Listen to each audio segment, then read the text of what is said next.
د انسان بدن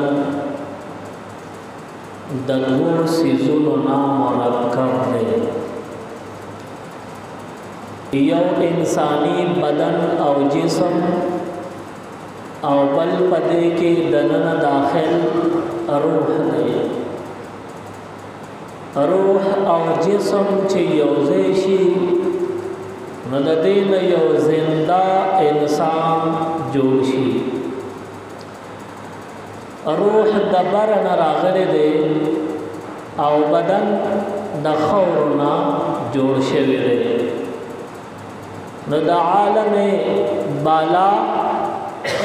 او د عالم خاک چې کله ملاپ وشي یوځای شي نو د دې نه انسان جوړیږي. څنګه چې د انسان دا بدن د خاورو نه جوړ دی داسې د انساني بدن د انساني جسم چې څومره ضروریات دي دا ټول د ځمکې نه الله رب العالمین بنده دپاره پیدا کوي. انسان ته د خوړلو څښلو ضرورت دی نو الله پاک انسانی ضروریات هغه د ځمکې نه پیدا کړل. غلا او څومره د خوراک یا د څښلو اشیا دي دا ټول الله د ځمکې په خزانو کې د انسان دپاره مقدر محفوظ ساتلی دي. انسان ته د جامې او د لباس ضرورت دی. رب العالمین د انسانی بدن ضرورت د لباس پورا کوي نو هم د ځمکې نه پوره کیږي. چا جامې او لباس د اسمانونو نه نه راځي نه هم د دې خاورو نه جوړ د خاورو نه پیدا کیږي. انسان دا بدن او دا جسم د ځمکې او د دې د خاورو نه جوړ دی نو که انسان ته د نور سیزونو ضرورت راځي هغه ټول سیزونه الله پاک د دې انسان د بدن لپاره د ځمکې نه پیدا کړي دي. کله چې انسان ته څه تکلیف او بیماری لاحق شي عذر او تکلیف و تراشی بیمار شي رب العالمین د دې بیمار بندا د بدن د اصلاح د پاره او د تکلیف د ختمېدو د پاره دارو درمل دا د ځمکو نه پیدا کړي دي. دا غوند علاج د ځمکې نه کیږي. عرض دا چې د انسان بدن د ځمکې دی نو چې څومره څه یې په کار راځي هغه ټول څیزونه به دته د ځمکې نه میلاویږي. تر دې چې دی بیمار شي د ده علاج دا به د دې ځمکې نه کیږي. دارنګې د انسان دا روح دا د اسمانونو نه راغلی دی. دې روح ته هم څه ضروریات راتلی شي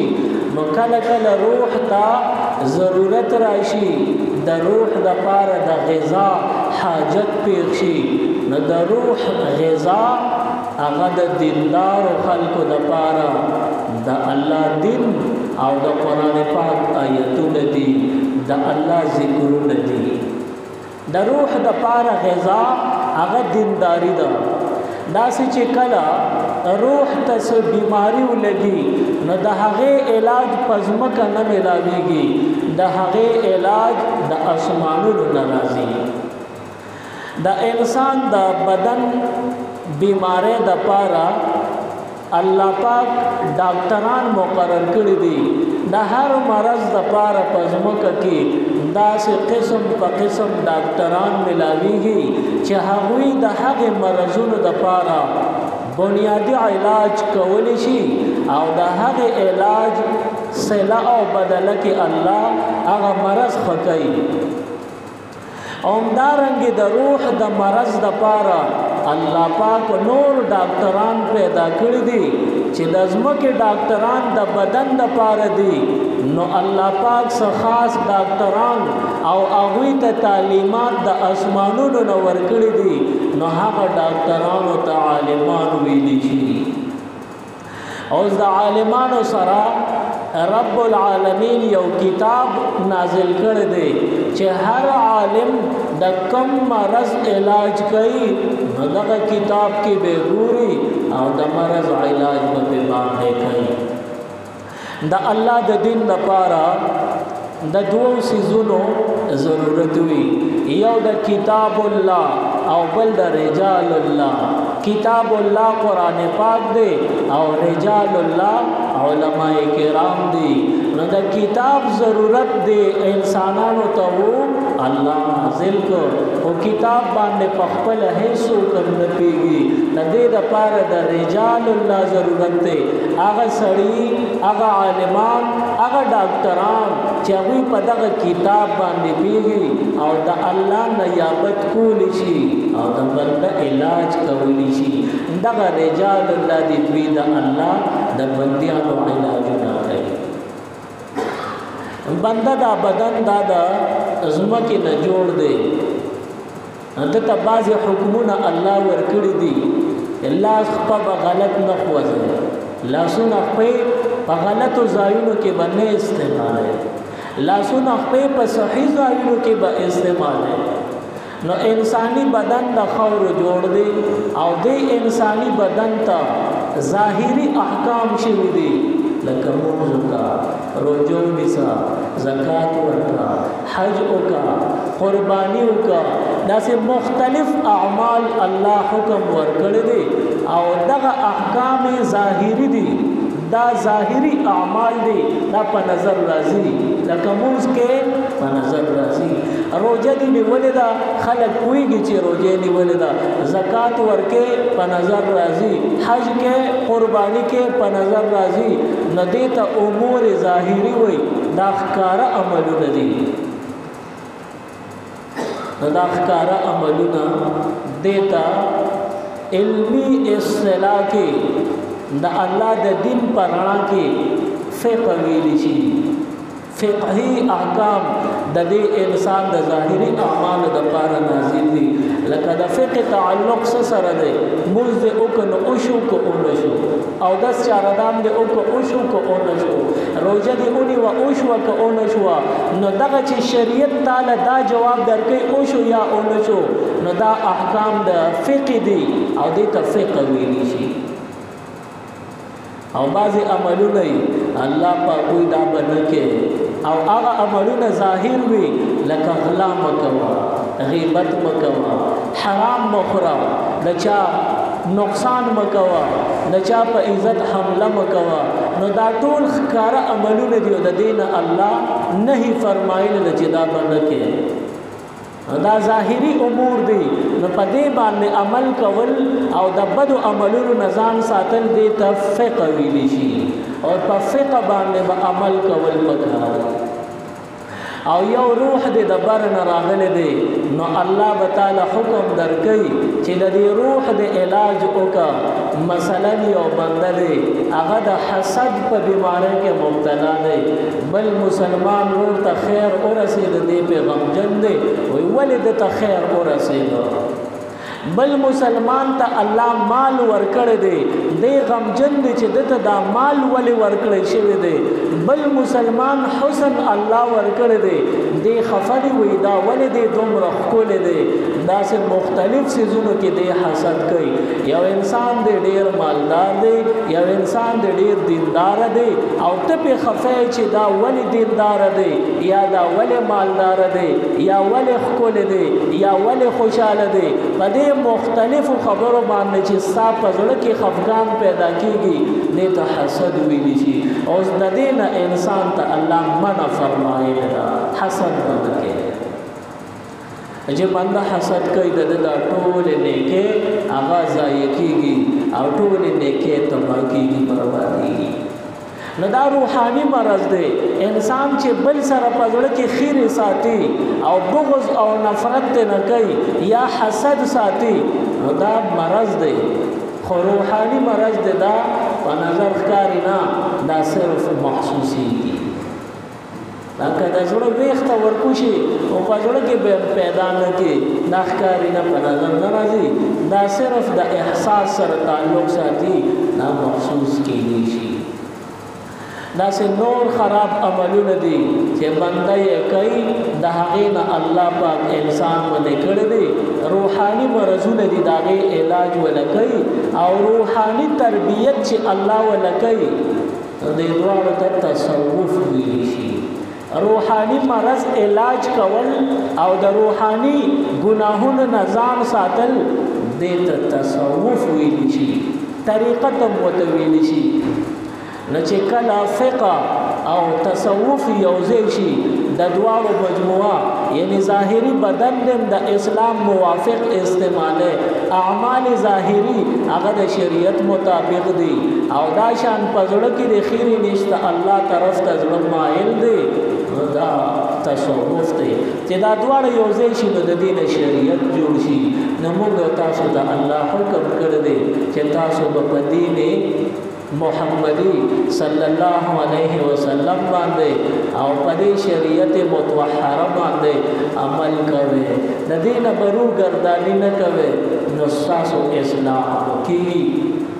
کله چې انسان الله ته نزدې کېدل غواړي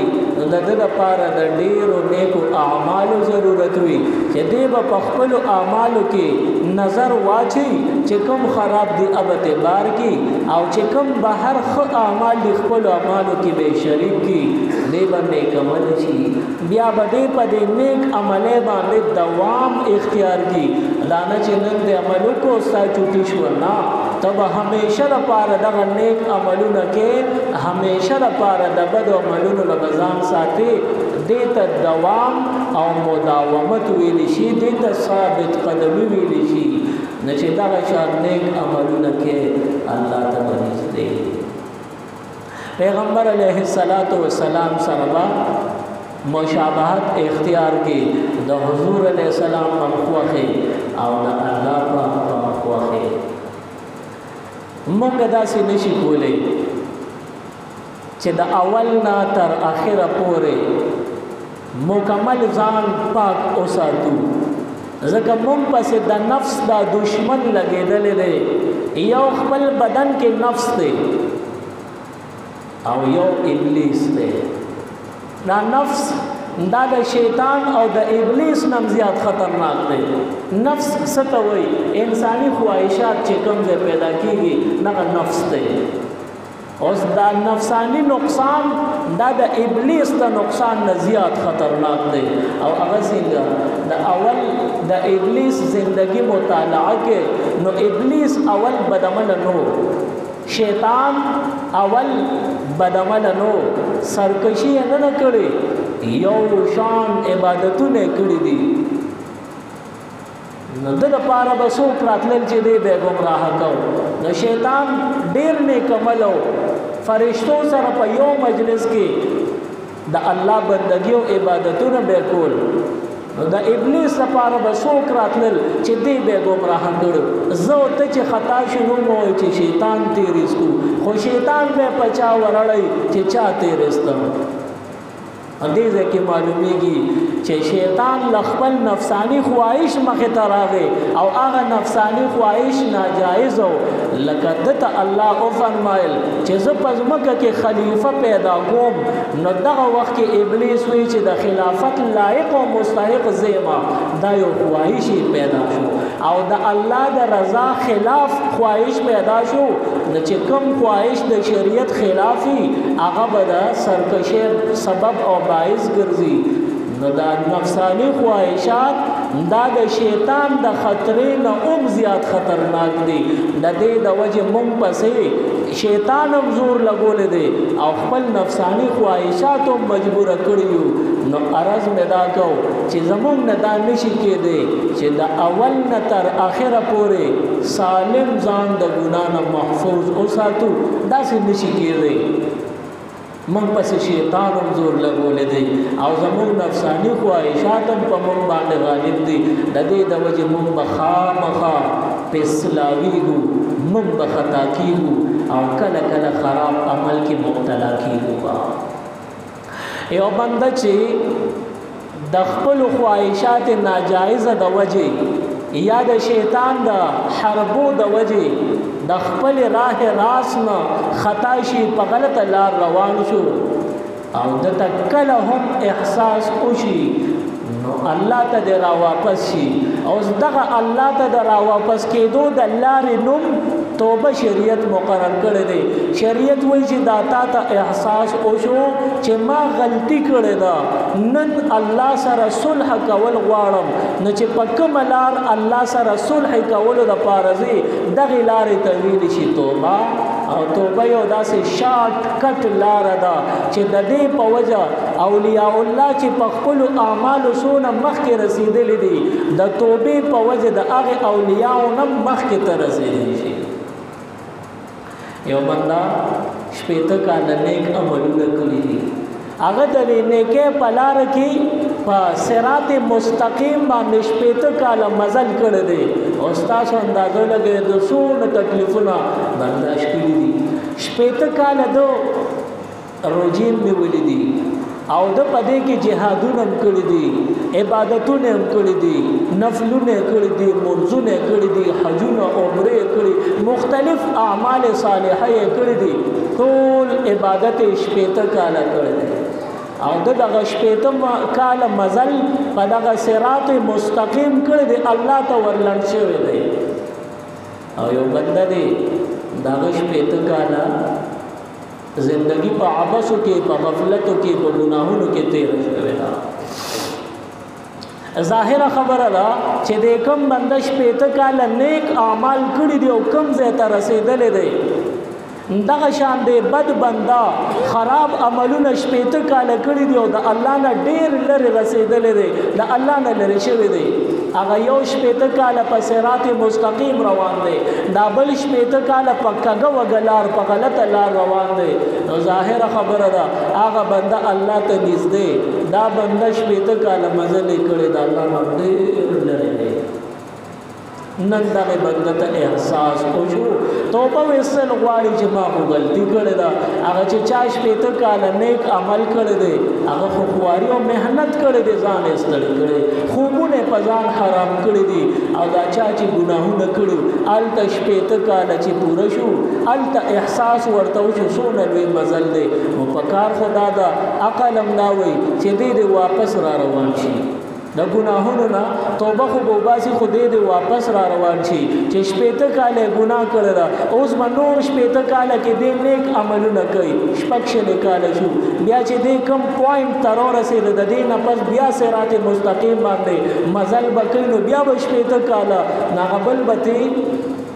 یو سلو اتیا کاله مخکې تللی وي جنت ته او دا دې به پسې یو سلو اتیا کاله رستو روانې رسي به جنت ته خدا د عقل مطابق خبره ده او په شریعت کې کله کله عقل پابند شي عقل کار پرېږدي لکه دې ځای کې الله رب العالمین زمونږ او ستاسو د عقل لاک لګولی دی عقل هم کار پرېږدي. الله پاک فرمایي هغه بنده چې هلته کې احساس ورته وشو څونه ګناهونه کړي شاته د شپېتو کالو ګن پروت دی او د هلته توبه وویسته هغه بل حبیب الله د الله دوست نیک عملونه ځان سره وړي دي دی بل شاته شپېته کاله ګناهونه ګند او ډېران پرېښي دی د په شپېتم کال توبه ویستې ده شاته چې وکتل هغه ټول ګند الله په نیکو باندې بدل کو ګنې ونه بدله کړه. نو دا د الله رب العالمین د طرف نه مهرباني ده چې انسان شپېته کاله ګناه کړو په آخري کال کې توبه وویسته شاته چې وګوري څومره ګناهونه دفتر یې ډکې کړي هغه ټولې به په نیکو باندې بدلې شي.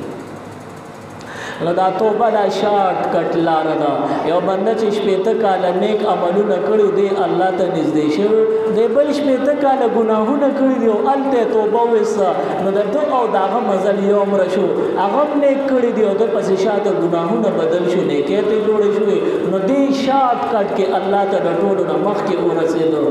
نو توبه ویستل پکار دي. زموږ او ستاسو دشمن شیطان دی او په خپل بدن کې چې دا کم خواهشات پیدا کېږي چې د هغې د شریعت سره تضاد راځي نو دغه خواهشات موږ د دوزخ کندې ته ورچوي چې کله خطا شو د الله نه لرې شو په صدق دل سره به توبه وباسو بیا هسې بېسه انسان ته د توبې توفیق کله هم نه میلاویږي د توبې توفیق کلم چاته نه ملاويږي تر سوچ دا بندا په خپل زړه کې احساس پیدا شوی نه وي چې ما غلطي کړې ده اصل وته سر ستړي کړو اثر به پنه کوي چې کله دې تسلیم کې چې ما غلطي کړې ده ما ګناه او خطا کړې ده بیا به الله رب العالمین دته د توبې توفیق ورکړي د توبې وستلو لپاره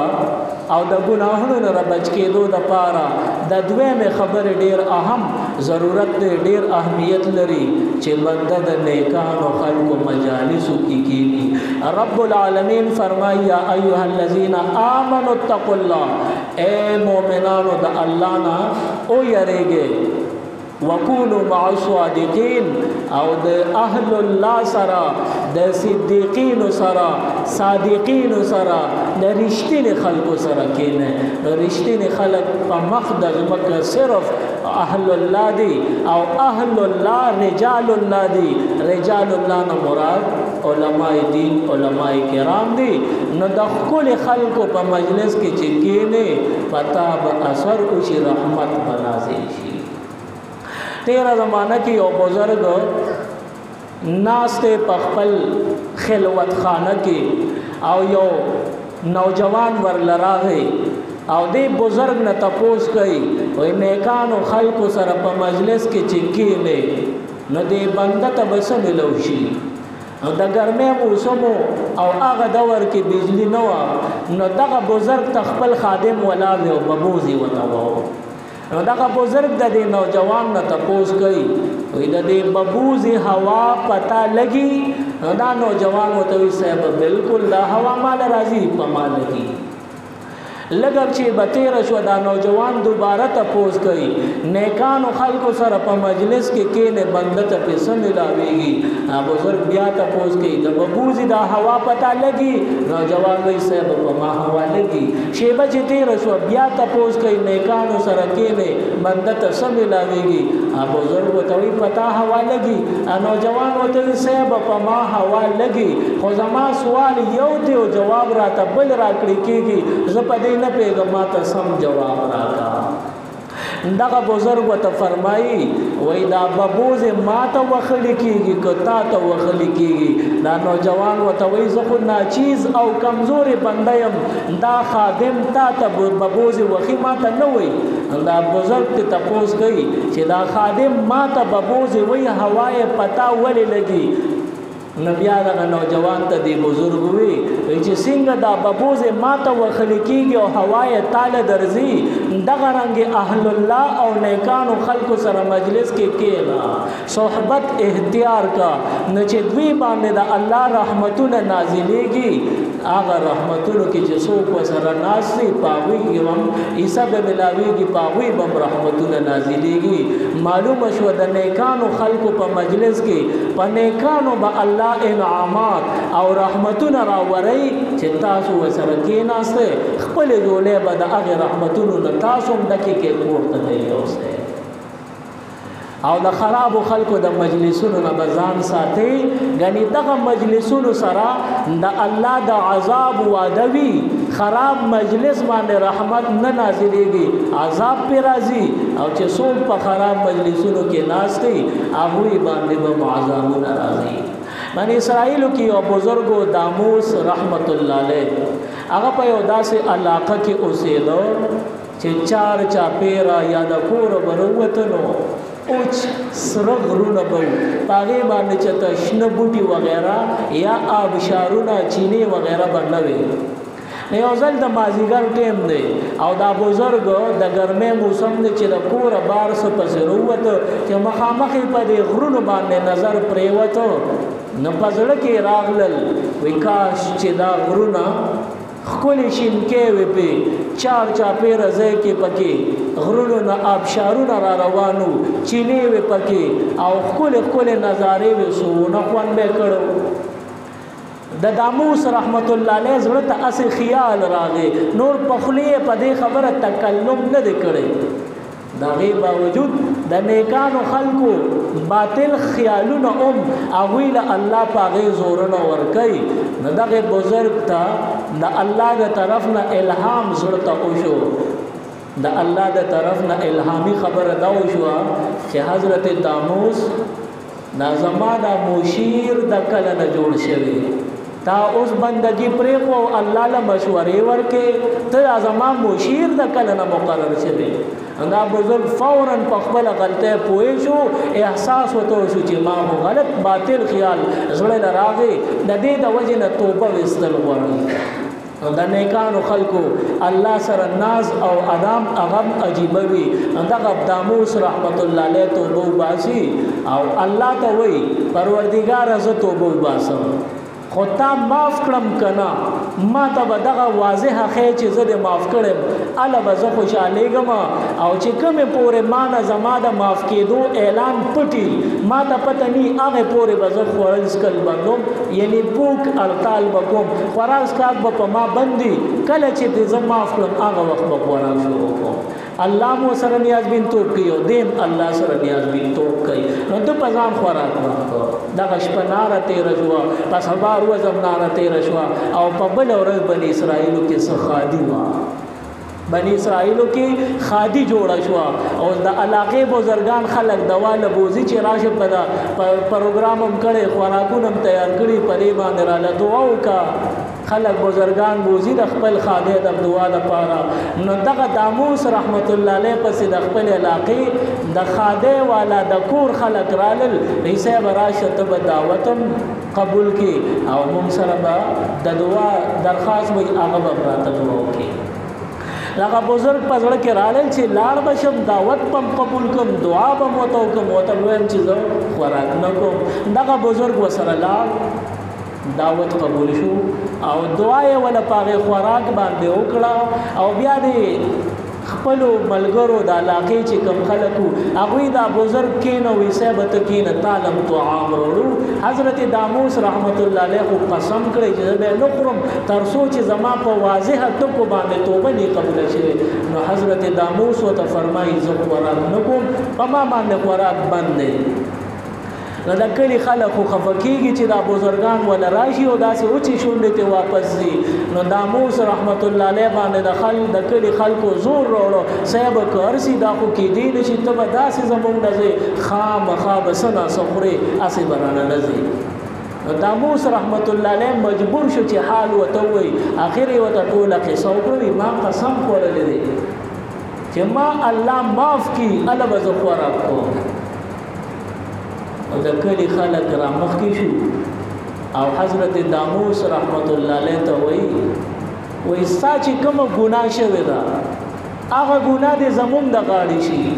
کم تکلیف او عذاب الله درکوي ادې موږ ته میلو شي خدا خو موږ د پښتو دی دا پښتو لفظ د غیرت دپاره زه استعمالوم هغه وخت کې دا پښتو نه وه کومه چې موږ وایو بهرحال دا خو ملک د پښتو دی ته به زمونږ نه څنګه ناسې ځي وچې شو دی ستا ګناه دې زمونږ د غاړې شي خو ته دلته کښېنه خوراک وکړه فوراً دې بزرګ ته الهام وشو د الله د طرف نه غیبي آواز ورته ولګېده وایي دا داسې سرکشه خلک دي چې په دوی باندې عذاب راولم ستا چې کومه لغزش شوی او په زړه کې کوم باطل او فاسد خیال راغلو امې درته معاف کړو خو دا معذب قوم نه په دوی به عذاب راځي ځکه دا د عذاب نه یریږي ستا ګناه دې زما د غاړې شي خو ته دا خوراک وکړه نو دوی زما نه یریږي سرکشه دي د دې د وجې ته د دې خلکو د مجلس نه بار شه په دوی باندې عذاب راولم چې ته په دغه عذاب کې ته مبتلا شې دغه بزرګ ته خو د توبې د قبولیت اعلان وشو خوراک کاکر سره دی کور کړ لري پریوتلو د منډه کړه خلکو پسې منډه کې چې شاته دی بزرګ پسې کتل په ټول باندې عذاب راغی ټول د کلی خلک نیستو نابود شو د دې نه معلومیږي چې موږ او تاسو د نیکانو خلکو مجلس اختیار کو هغه چې کوم رحمتونه نازلېږي په موږ را نازل شي کله خراب خلکو چې د الله نه یریږي د ګنا نه یریږي سا ګنا د زمانه غاړي شي خبره کوي دغه خلکو باندې د الله عذاب راځي نو دغه معذب خلک دي دوی سره په مجلس کې مکینا که دوی سره په مجلس کې سوکې ناسل